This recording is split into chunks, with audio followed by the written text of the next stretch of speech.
Сәлем достар, бүгін қонақтарыңыздың көңілінен шығатын, дәмі тіл үйретін, ерекше тако салатының рецептімен бөлісемін. Каналыма тіркеліп, қоңырау белгісін басып қойыңыздар. Келесі видеода өте дәмді булочканың рецептімен бөлісетін боламын. Салат жасауға кірісеміз. Тортилья или лавашты осылай 3 бұрышты немесе 4 бұрышты етіп турап аламыз.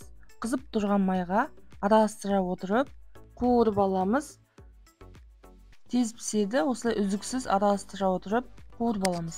Тортильяның мен шпинат қосылғанын пайдаландым. Кез келген түрін қолдансаңыздар болады.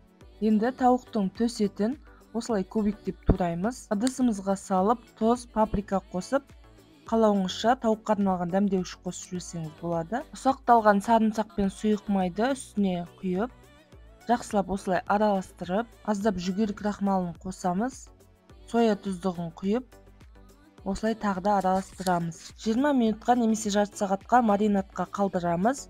Табамызға сұйық май құйып, қызған сұйық майға маринадталған тауығымызды 5 минуттай қуырып аламыз. Қуырып болғаннан соң майы жоқ етіп, бөлек ыдысқа салып суытамыз.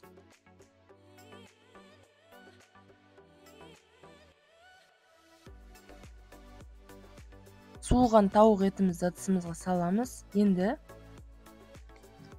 черри помидорын немесе қызанақты жегенге ыңғайлы етіп турап шығамыз.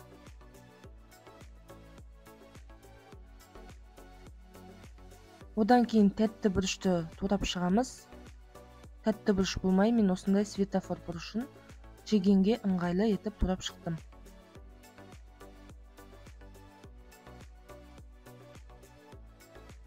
Свежий қиязды ұзынша етіп турап шығамыз. Свежий қиярмен қоса маринадталған қияздан да аздап қосып жіберсеңіздер болады.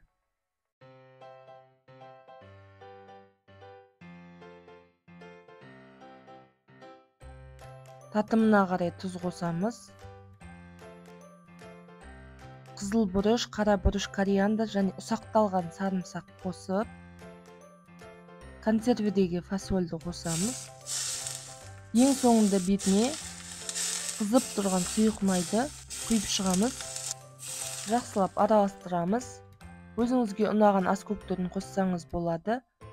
Мен ақ желкені қосып шықтым. Осылай үзіп-үзіп қосамыз. Кинза қоссаңыздар да болады. Бұл салат өте дәмді болып шығады. Бәріңізге жасауға кеңес беремін.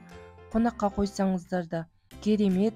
Осылай піскен тортилья немесе лавашымызбен әсемдеп шығамыз. Каналыма тіркеліп, лайк басып, пікір қалдырып қойыңыздар. Келесі булочканың рецептінде көріскенше ас болсын.